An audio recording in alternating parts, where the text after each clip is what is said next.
I said, 1 Corinthians chapter 3, verses 18 to 23, and as our usual practice, let's read that through together just to get our bearings and an understanding here.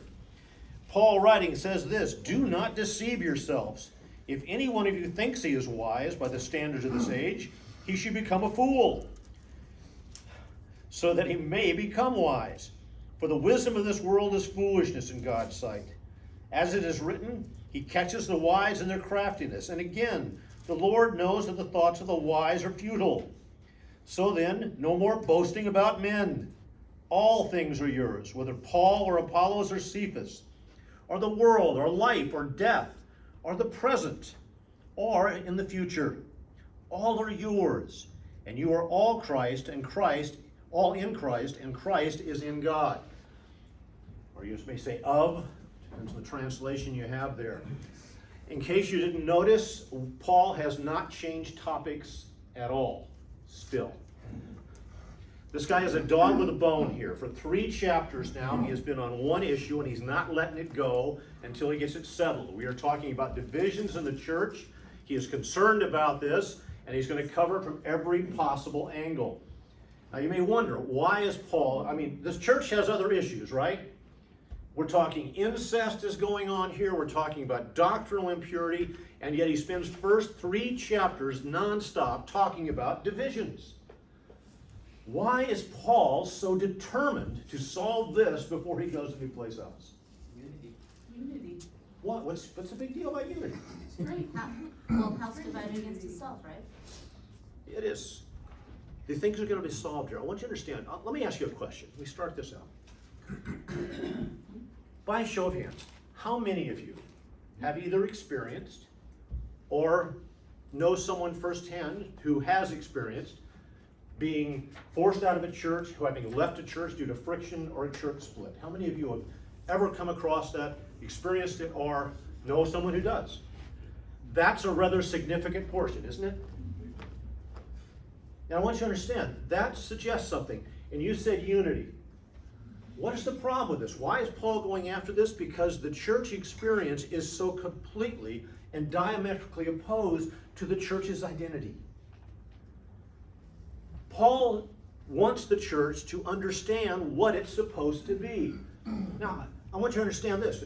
Did you notice something, that when Paul went to a city, it wasn't later that Peter would then go to the city and each one would found their own church? You didn't have 9 or 10 different apostles, each, well, this is the church of Peter, this is Paul's church in Corinth. Why was it that they went? They formed one body of believers. One Lord. There's only one truth. Yeah. One church. There's supposed to be one church. And we have the only thing they said to do was spread out and have smaller studies to spread through the city. But there was one identity, one body, one truth. This was supposed to be the identity of the church. Scripture is very definitive on this. I want you to turn to John chapter 1, I believe. John chapter 1, if I'm not mistaken. I should have written that down rather than trust in my memory, because my memory is getting faulty, like it never was not faulty. But anyway, chapter 1, I believe, verse 12. Yes. Here it is. "Yet to all who received him, to those who believed in his name, he gave the right to become children of God. Children born not of natural descent, nor of human descent, or of a husband will, but born of God." Now there's an identity for the church. If we are the children of God, what is one of our identity factors? What we call ourselves? Children. Child of God. Children of God. Which makes you what? Heirs to the kingdom. There's the kingdom. That's all true. I want a more basic thing here. Family. Family. Yeah. Family. Where's the next one? You deal with things, the family, you don't do for anybody else. Let's face that, don't we? Yeah. That's an aspect of that. There's supposed to be something. There's a sense of family in this. There's an identity that says that. I want you to understand this also. When the Greek talks about here, it talks about being brought into that family. It's a legal status. There are rights and privileges attached to this that are unbreakable, that have to be recognized. So God is making a status that says you are family.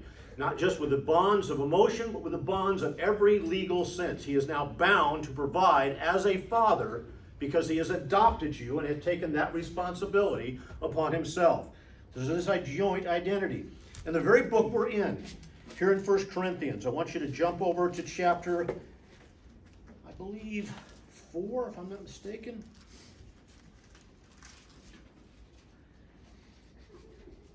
I should have written this. I made a big mistake. My apologies.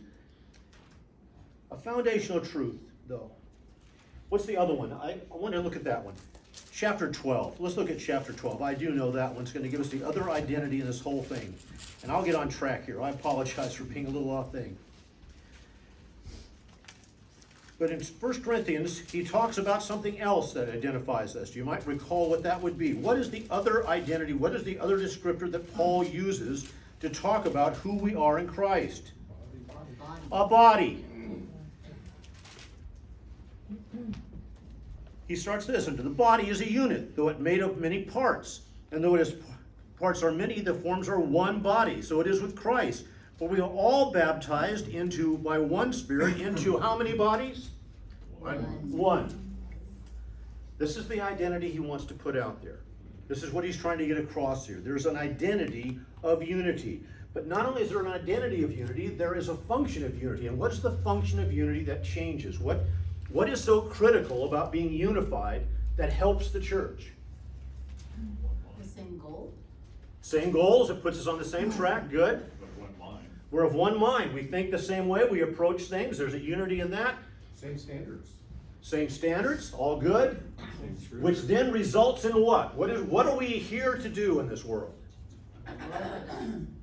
We're supposed to display the love of God. We're supposed to be ministering. And what did Jesus say is the one absolute proof that people are going to have to deal with when they look at you? What is it that's going to prove the reality of what we are? We love one another. So is Paul a dog with a bone? Yeah, I think so. He's looking at this and saying, this is what you're supposed to be. This is what you need to be if you're going to impact the world. And he looks at Corinth and says, the one thing you are definitely not is unified. There's a split. There's a division here. They can't seem to get along. I looked this up, and I found this amazing. 3,700 churches a year close their doors. 3,700 churches a year on average in America. In America.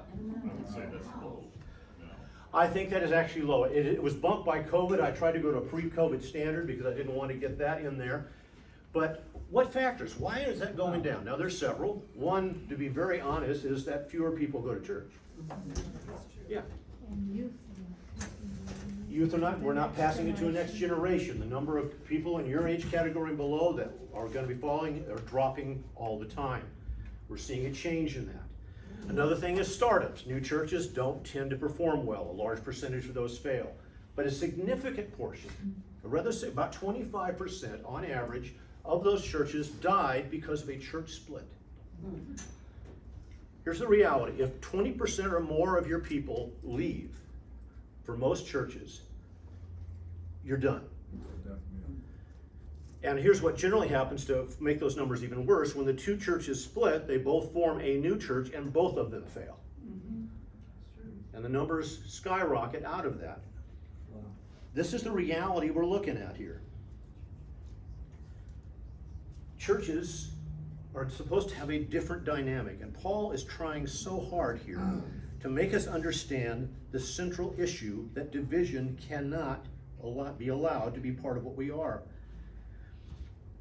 I think we even start with a problem. And here's the issue that comes up with this whole idea. Because you remember what he said is the core problem that's causing this for them? Why are they divided? What's the core issue that he's been going after, all 3 chapters here? Yeah, heroes, but that comes from something else. Pride? Get closer here. Self-interest? They think like the world.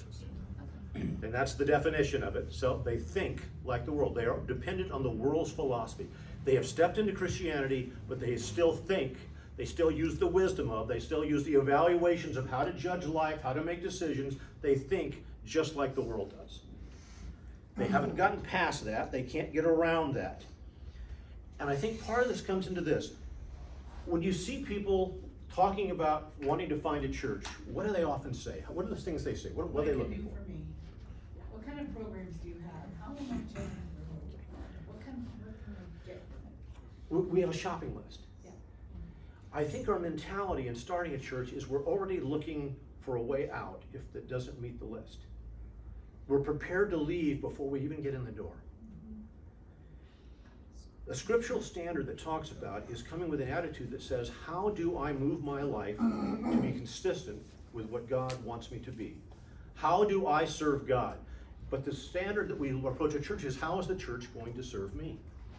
Now, that is not to say that there shouldn't be ministries. Don't we want to have a church where someone drops off a child that's a perfectly safe and loving atmosphere with qualified people to take care of their young children here? I think absolutely. Wouldn't it be nice if we had certain ministries, like perhaps we had somebody capable of teaching the word? Would that be helpful? I think that might be. And I know that our Supreme Court nominee has said that you can't tell possibly how to determine who a woman is, but I think our churches probably should have ministries geared toward women and their unique needs, geared toward men and their unique needs. That should be part of it. Coffee.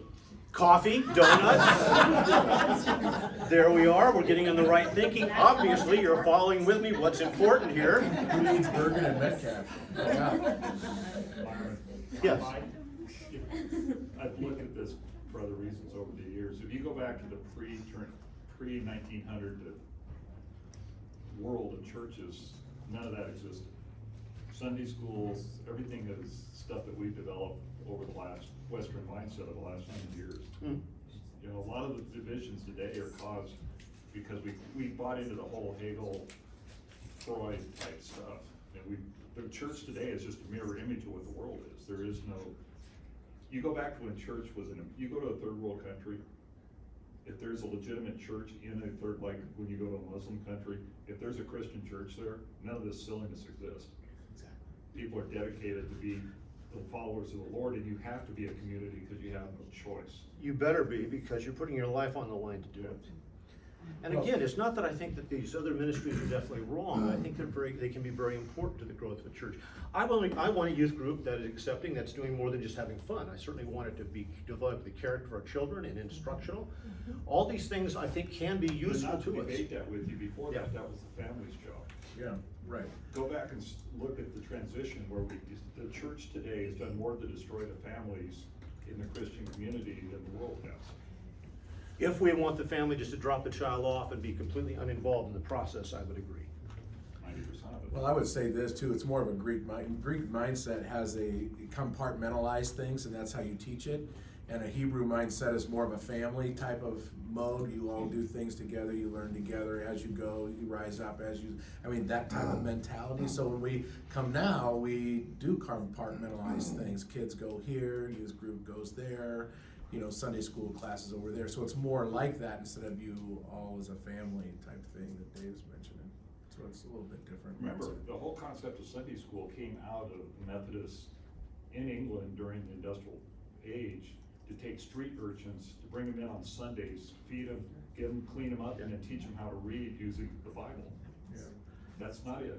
Sunday school is not a Christian thing. That was a ministry to help unsaved people. Is it okay if I continue to teach this? Give it to him, Dave, give it to him. I was gonna say, but we like this Sunday I've been school. through 5 churches that have managed to melt down because of silliness, so. All of which I still think these ministries are valuable.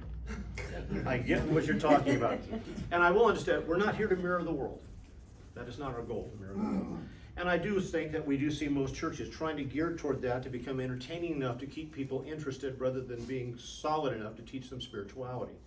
And there's a distinction to be made there and a concern in what we talk about. We set these things and we're going after these things because Paul is saying that the problem with divisions comes from this thinking that is part and core of the world. And he wants to start here because every other problem he's going to address comes out of this same issue, thinking like the world. How is it that they allowed the kind of sin in this place? How is it they allowed the kind of philosophy to take over? Is because they would never make that break with how the world looked at things. Everything in it was based in that. You assume the world's values, you evaluate with the world's logic, you pursue the world's gold, and you desire the world's approval. I think this is the biggest driving part of all of it. There's within us this massive need to have an approval, not to be singled out. And in our world now, where we have so much of social media, where anything you say can be attacked massively, have you noted when someone says something anyone considers it out of line, the amount of coverage that suddenly gets, the number of tweets that are out there all of a sudden, it's on Facebook being posted, it is being discussed by everyone. And what do you note that people do immediately when this huge barrage of backlash comes at them? They back off immediately. There's a fear. There's an absolute terror of not being accepted. And the world, if you are willing to say the stupid things the world says, they will pat you on the back and call you brilliant in all of those areas. Now all the tweets will be positive. I don't know how you covered this, but after that question was asked, can you tell me what a woman is? Of a Supreme Court nominee. The amount of coverage that we're getting right now, because everybody wants to talk about how brilliant that answer was. It was a brilliant answer. You're not understanding all the subtle nuance and things. And they said the only mistake she made was saying she's not a biologist, because you don't go, and I've heard this was a USA Today article, you don't go to a biologist to determine male and female. You ignore the science in this. You say what you really need to look at is a gender law expert or modern philosophers, because it's a nuanced answer. That's the favorite word we like to use now. It's a very nuanced answer. My favorite line from that article came from this. It said that we can no longer definitively say how we define a woman. And then the next line, with with billions of women in the world, we need to understand that. And I'm waiting, hold on. You just said we can't define what one is. And then you just told me there's billions of them in the world. You can't make a point without saying their words. Which one is it? This is what I'm trying to get at. The world can hold contradictory ideas in its head and pat itself on the back for being brilliant. That somehow this is good, solid, logical thinking. This makes you smart. And Paul is coming back and going, you need to learn to look at this through the eyes of God and understand what is, and stop looking for people to tell you you're smart because you're capable of pretending that stupid things are true. See how he starts here in verse 18? Yeah. Do not deceive yourself. If you think you're wise by the standards of this age, it's time to become a fool. Remember what the Greek word there is? A moron. It's better to be thought a moron and get it right than to be patted on the back of the world and get it wrong. It's better to be thought a moron by the world than to be one. And this is what he's trying to get across to these people. The world's thinking has to be pushed out. You have to think differently. And he says the greatest example of this, he says, is this example here. He goes, you are creating a division over personalities. Here's how the world's thinking has it. Here's an example. And he says, you're behind Cephas, you're behind Paul, you're behind Apollos. You are lining up. Now, this whole chapter has been dissecting that and tearing it down. Quick review, just to put you on track as we sum this chapter up. In verses 1 to 4, he talks about this. The first thing he criticized, he said, here's the first sign of the worldly thinking. You're acting like children. It's a childishness. You are bickering over non-entities. Isn't that what drives you nuts with a young child? That they will fight over things that make no sense. That's our biggest one. You'll start, the two kids are bickering. They're going back over this thing. Knock it off. You sit on that side of the sofa, and you sit on that side of the sofa, and knock it off.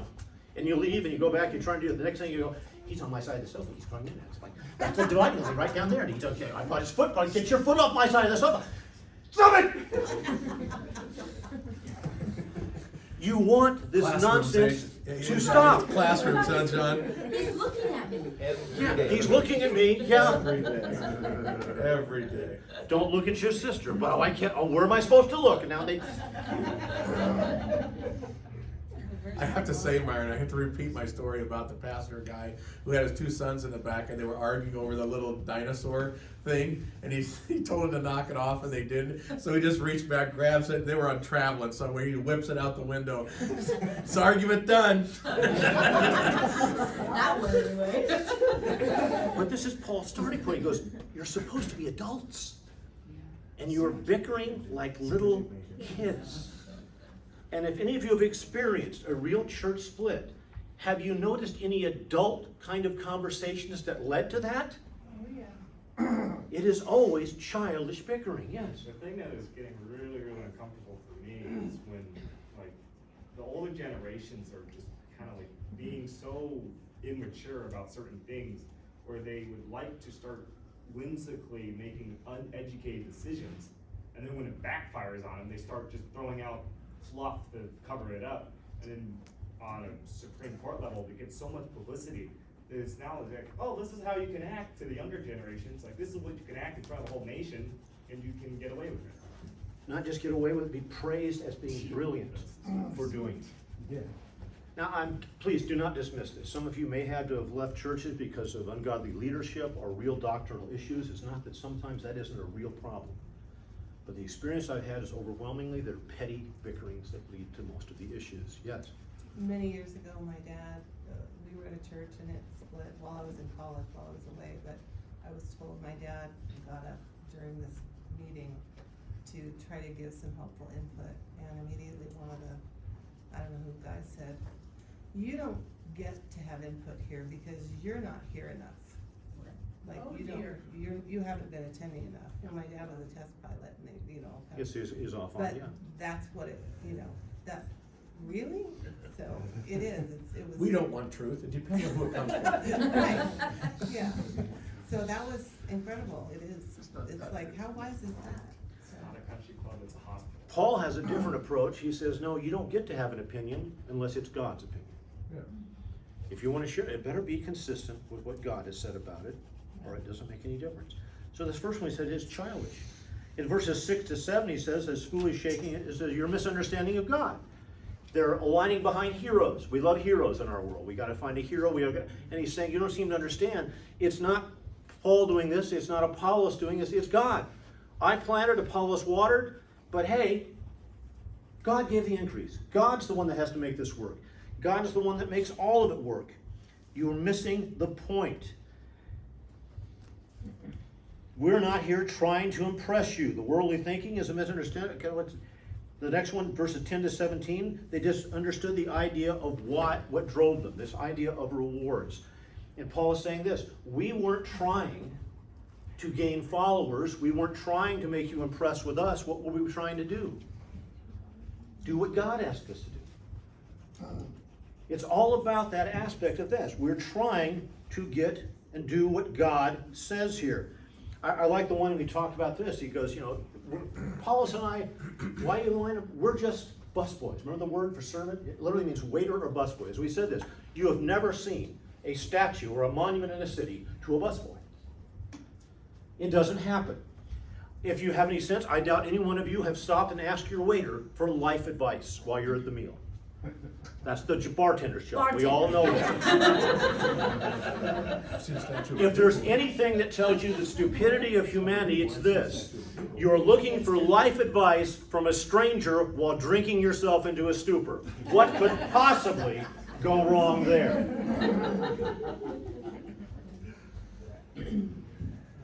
So Paul is going through It's the these case for things. Christians to become bartenders, don't you think? Wait, what's that verse say again? Hush. So he's gone through, he says, you misunderstand what's driving you, misunderstand our motives, you must understand because you're thinking like the world. And he's coming down to this now. In our passage, he's going to say, here's the core of why you think like that. Why do you assume that Apollos and Paul want your hero worship? Why do you think they're competing for followers? What drives you and makes you think that's how they think? That's what they want. Why is that on their mind? What Paul is going to do in these verses here, he's going to say, here's the core problem. You're thinking like the world, and it's happening in two areas. You have the wrong idea of yourself, and you have the wrong idea about other people. you are judging by a standard that has two messed up thinkings about it, how you view yourself and how you view others. And that's how he starts here in verse 18 and starts to put this together. First off, you have a wrong view of yourself. Verse 18, reading it again. Do not deceive yourself. Now the Greek there literally says, do not continually keep on deceiving yourself. I want you to understand what he's saying. It isn't that you lie to yourself sometimes. He's saying the natural mind lies to itself all the time. It is always trying to build a certain understanding, a certain view of yourself and the world. And why is it always trying to build a certain understanding of yourself and the world? Because there's a way you want to see yourself and a way that you believe the whole world should see you. And how should the whole world see you according to this verse? How do you consider yourself? Brilliant, godly. Brilliant. But I am wise, obviously. Here he goes here. If anyone thinks he is wise by the standards of this age. Wise by the standards of this age. How is it we make ourselves look smart? What's our favorite game? Knock others down. Knock others down. Find a comparative. If I can find somebody dumber than me, I look better. If I can find someone who's done worse things than me, I look better. And I become very, very smart. And can you always find someone who's done worse? Well, sometimes, maybe not. I don't know. Unless you're the worst. Maybe you've hit the worst thing. If we have to, we can always do what they always go in the news, go to Hitler. You know, we can find somebody who's been worse somewhere along the line. What did you think? So you can change the standards then. Change the standards. You work at it. You're going to get there. And he's saying this. Why do you think that Paul and Peter and Apollos want your hero worship? Because that's what you want. That's where you'd like people to be impressed with you. So of course you assume that's what they want. You have this view. You have this understanding of this thing. For the wisdom of the world is foolishness in God's sight. It takes some real character to look at yourself and make an honest assessment. To really look at who you are and what you are and see it properly. Stop continually fooling yourself. The church does not need your opinion. It needs what God said. I do have a challenge for you, Myra. Yes, ma'am. Look in the mirror. I mean, how, other than just fixing your hair, brushing your teeth, have you ever had a conversation looking at yourself in the mirror? It's really hard to do, if you wanna be honest. I don't want to be honest when I'm looking in the mirror because I don't like... That's my point. I understand that, and I think you're right. There is that. We make a lot of efforts to have a physical appearance and very little to have a moral appearance. And there's a problem there. There's a disconnect. Stop fooling yourself. Stop having the world's opinion. Now, I want you to understand what Paul is talking about here is not the world in the realm of science. Can the world make a great airplane? Yes. Can the world do brilliant bridges? Yeah. We can put a man on the moon. He's talking about in terms of moral conduct, about what is true, about what is right. He's talking about these basic issues that you need to stop thinking like the world. You have to have things. The world has no vote on the plan of salvation. The world has no vote on what is moral. I know it thinks it does. It's amazing. ESPN used to be strictly a sports news organization. And now they're now moralist. We just had a big issue. I thought it was a brilliant story they had. They were talking about this whole thing with the transgender guy winning in women's sports. And they came on and said, you know what? What the world needs to understand, this is just like Jackie Robinson. Jackie Robinson, who broke the color barrier and became the first black baseball player. It's just like Jackie Robinson. Now, I have to say, what are some of the things this world talks about now? The morals we're supposed to talk about, privilege and problems. And I'm stopping and thinking, okay, Jackie Robinson, poor black man.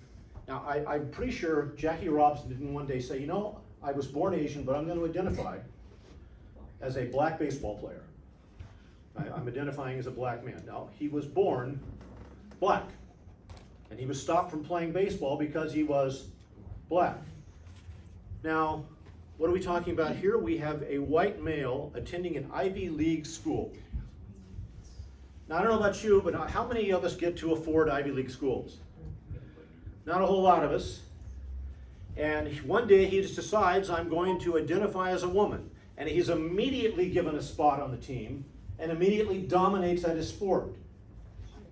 Aren't you proud? Now, I've got to stop and say, is that a whole lot like Jackie Robinson trying to get out of the streets and then get out to play in a sport that wouldn't accept him? No. I'm having a hard time seeing the moral, but the world, they stop and they go, that's a brilliant illustration. I hadn't thought of that. That is so insightful that you see and understand that this is a huge breakthrough. You know, and they said on that he swam for the men team and never qualified. Yeah. for any I event. think that's true of every one of these male athletes that decides they want to be women. Right, well, that's what I'm saying, that, Compete You've as lost women. control, that's all I have to say.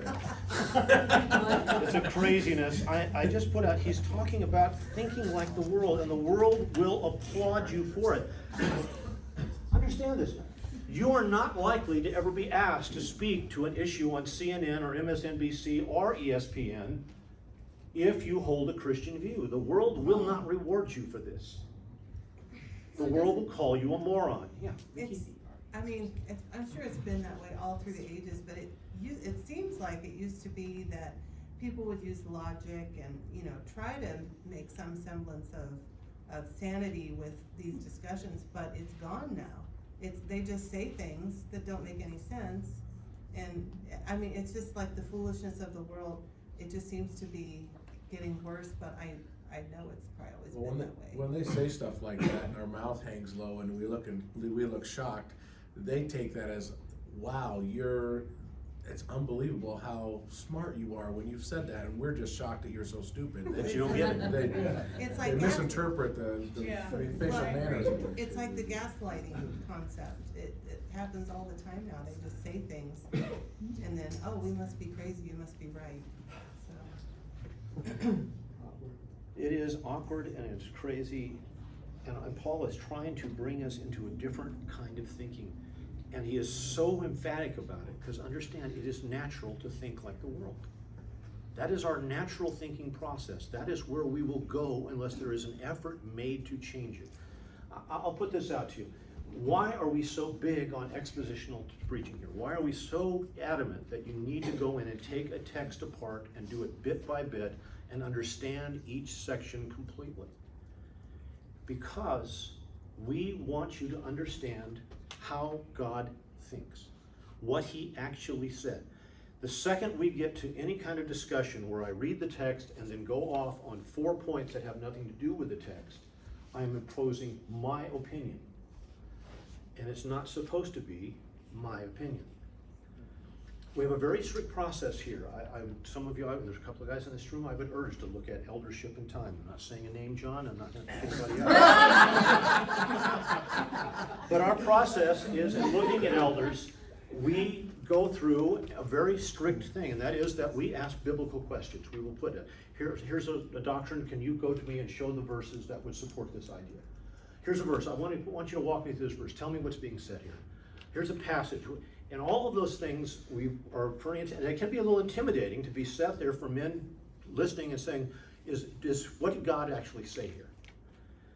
But I want you to understand that leadership needs to make all of its decisions through the eyes of God and through a complete immersion in the Word. What does God say? Do we deal with financial issues? Yes, we do. Do we deal with personnel issues? Yes, we do. Do we have to deal with legal issues? Yes, we do. We deal with sale of property? Yes, we do. Well, don't you want people that have expertise in these areas? Wouldn't it be good to get an accountant? Wouldn't it be good to have someone that has a degree? And well, we can call experts and get their advice.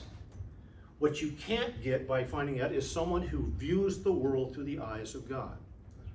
And that's where we have to start. That is critical to the understanding. What did God say? And Paul is so concerned here that they just don't get that an elder doesn't understand that. Some church splits I've seen have been the abuse of elders, the abuse of leadership that sees its opinion as God's law. that sees itself as in that kind of role. Understand, yes, does Hebrews tell us that you should abide by and listen to your leadership? Absolutely. Hebrews said you should obey your leadership. Paul also said, follow me as I do what? Follow Christ. So the second that leadership departs from that, how much authority do they have? None. Well, that's why the Bereans checked the scriptures. Check the scripture to see if it was true. Get to it and understand. It's a rare quality, a very rare quality to be able to stand by what God said under pressure. And it's going to get harder as we go along. As Paul is saying here, you're going to be considered a moron. That is how the world will respond. Understand that. Prepare yourself for it. Again, this cancel culture we talk about, you see this.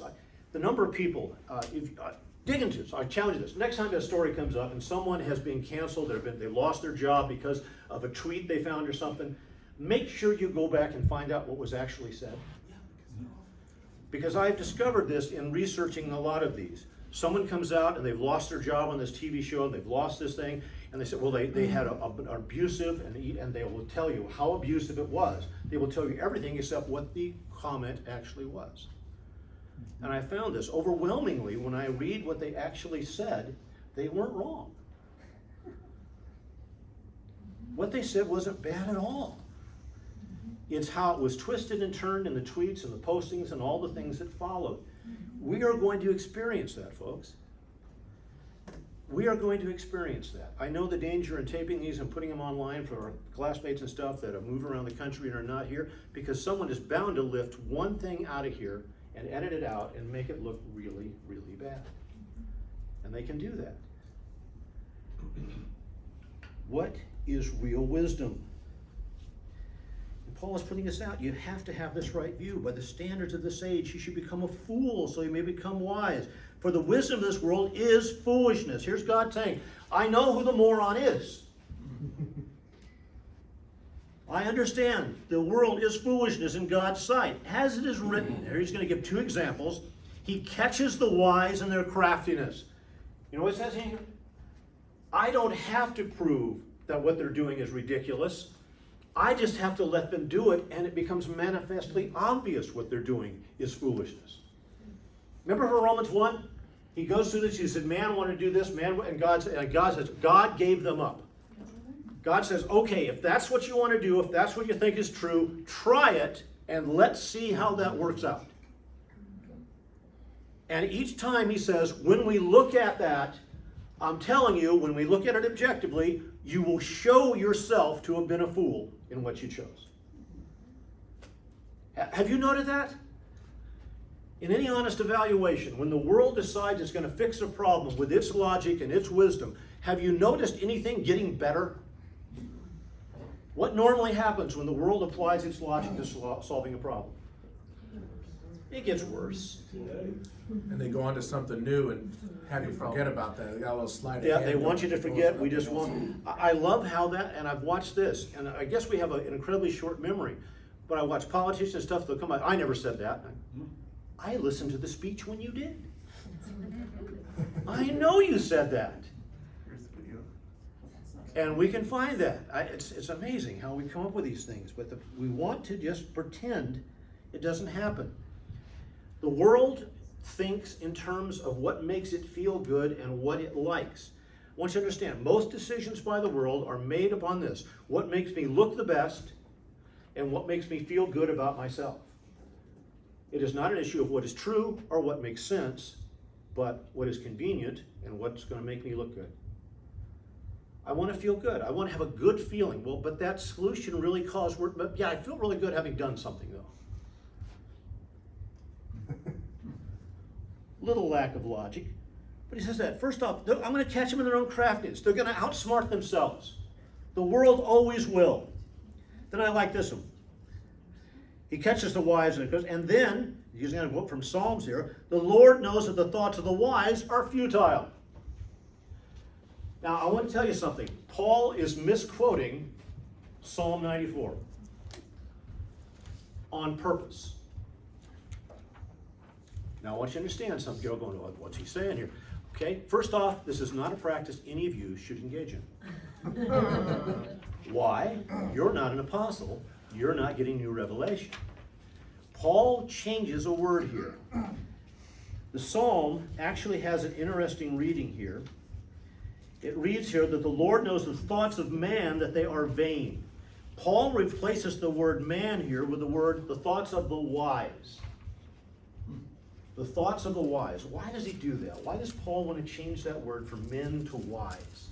Because a Pharisee would say, I'm not just any man. There you go. If you read it the first way, a Pharisee, someone would listen and go, well, yeah, there's a lot of dumb men, but not me. Isn't that, again, the most natural human response to any situation? Of course, that's why he said, no, there's none righteous. You remember what he says immediately after that? No, not one. Meaning what? No, not even you. I know you think you hit the exception clause. Before we get there, no, you don't. So he's going here, he's going, I want you to understand this, Paul is saying. It isn't just the thoughts of some men are stupid. It's that the thoughts of the wisest people you know are stupid. That the world's brightest and best get it wrong when they depart from what God said is true. Their best efforts are going to be idiocy when you compare this to what God has said. They are in vain. And he goes to this. The Lord knows that the thoughts of the wise are futile. So then, no more boasting about men. And he goes, okay, the starting problem, you have the wrong view of yourself. You think like the world. You evaluate like the world because the world is all about itself, and you haven't changed that. Here's the other problem. You have a misunderstanding of how to view other people. Stop boasting about men. All things are yours. Now here it goes. As we said, the world wants to divide. We divide over everything. We talked about this. We battle over the sports stars. Who's the best sports star? Who's the greatest guy who ever did such and such? We even battle over make-believe characters in movies. We have things where we're going to bicker about everything. We have these whole problems. Now here's Paul going, here's where the thinking is wrong. First off, how much difference have we said was there between? Do you think Apollos ever came in and said, I know what Paul said last week when he was preaching, but I need to straighten that out because he missed something?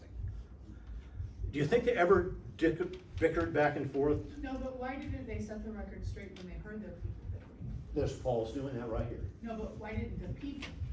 Why didn't Paul did it, but why didn't Apollos do it? And why didn't Peter do it? I mean, why? I'll bet you they did. Paul's the guy who wrote it down and got it canonized in Scripture. Because I had doubt Apollos is going, I think it's great that all these people think I'm better than Paul. That is not what was going on, but Paul's the guy who wrote it down and said, we're going to go after this and get serious. Okay. Peter wasn't even there on a regular basis. Apollos was, but from what we've read about Apollos, I cannot believe in any way that he was trying to feed this problem. It's like Vicky's dad, hardly ever there. In fact, I have no doubt that some of the discussion going on here is probably Paul getting an update from Apollos going, I can't get these boneheads to do anything. And so Paul goes, let me write a couple of letters. And you probably covered it, but Paul degraded himself when he talked about that. He starts with that. He immediately doesn't go after Apollos or Peter, but he brings himself down. Yeah. Because he is not about to say, yeah, well, you were wrong when you followed those two, which immediately would have had people thinking, but following you is obviously a great idea. He starts with himself. So he comes after this, and he goes, now here's what he's trying to get after. Whether Paul, Apollos, or Cephas, or the world, or life, or death, or the present, or the future, all are yours, and you are of Christ, and Christ is of God. Now here he goes. Why would you want to divide over a group of men who are all trying to do the same thing? Because what you do by doing that is denying yourself the value of each of the others that you decided not to follow. I'm only going to listen to Paul's sermons. That's the only guy that I'll listen to. Well, why did God send Apollos then? Why is there Peter? He's trying to make a point here. He's saying, when God has gifted you with multiple talented people who can, why would you want to shut a couple of them out? Now, are there times for being particular about who you listen to in teaching? Yes, sure. Yeah, there are. What kind of standards will you use? Know and preach God's word and live by what they know. There could be that one. Some people have no business teaching this stuff. They have no business teaching this stuff at all. Others are this. Now, I'll tell you that you will find gifted people at the church that do small groups and stuff, and it's mostly devotional, and it's primarily just fellowshipping kind of time.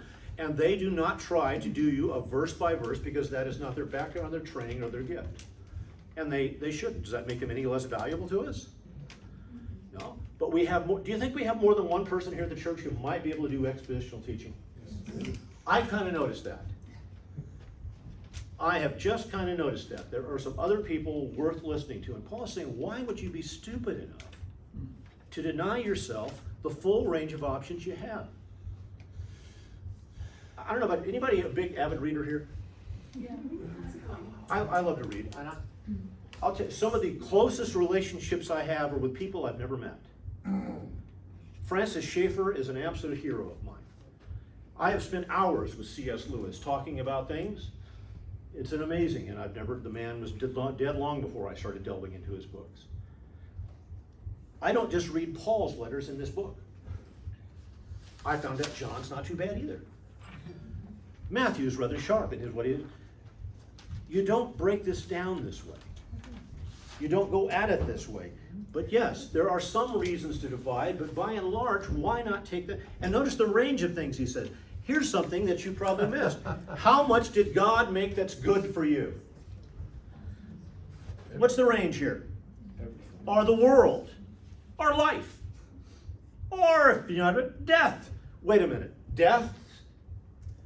Death is a benefit? How can he make this kind of statement? That all of the, does life have problems? I think so. But what does God promise?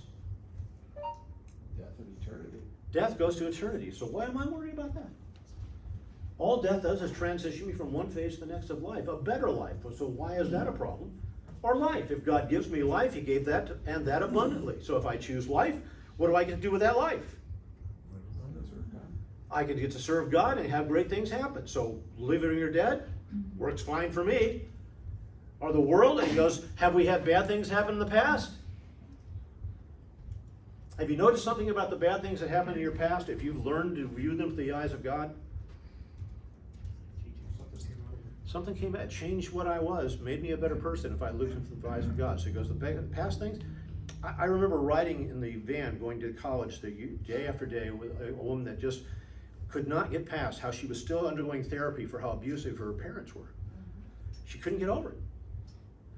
I mean, and she was my age category, and we're talking, you know, we're looking back 40, 50 years at when these things happen, and she's still in therapy trying to get over it. There's a time to say, what did I learn from that and what can I do with it? And it's time to move on. She couldn't. She just couldn't. There are people who are fearful of the future. I want you to understand something about God. How big is our God? Our God is writing all of history to fulfill his plan and to bring praise and glory to him. And yet in the midst of that, he also is making sure that everything that happens in your life is to your benefit. Do you understand how impressive that is? That somehow God is doing everything so it's all about him, and yet doing everything to make sure it's all going to be good for you when he doesn't. And he's doing that for every last one of us. That's an impressive God. That's an impressive God. So he's going here, do you understand how much richness God has put in your life? Why are you bickering over this nonsense? There are clearly people who have no business being teachers of God, and many of them come out of seminaries. And I'm sorry to say that's true. And we've talked about this before. I remember going in college, going through the religious studies program at Cal State Northridge, and having the people bring me the great German theologians. And the things that we were exposed to were astounding to me in that why these guys ever wanted to be theologians, why they wanted to be scholars in Scripture, because they had no regard for it. One of the first things we were taught is Moses couldn't have written the first 5 books because they didn't have writing when Moses wrote that. Well, it turns out, yes, they did. One of my favorite was this: do not The book of Daniel was written hundreds of years later than it claims. Now, anybody have an idea why they knew this to be true? Prophecies were so.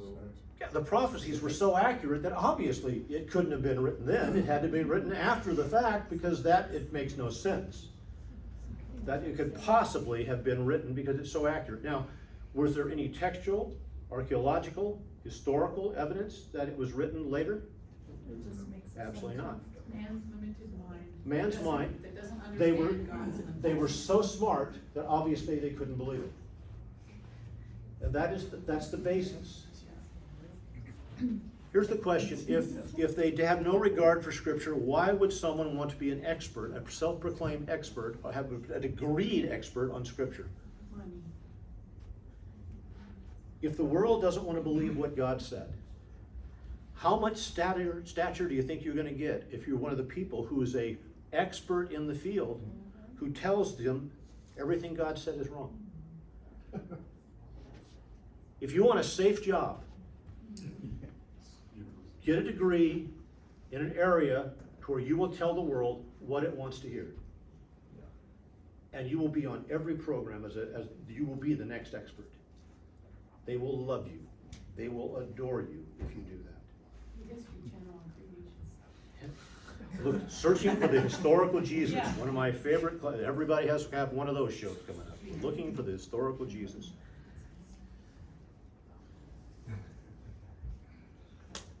My favorite theological word, as I told you, in all the Greek, is the word all. Because anything is, God has created all of this to your benefit. Why are you missing this? When it's all about you, that's a bad all. When it becomes all about Him, it becomes a very good all. And He's trying to bring a focus here. He says, change your thinking and see what God has to say. Let's close this out. Open to questions and comments as we close the day out today.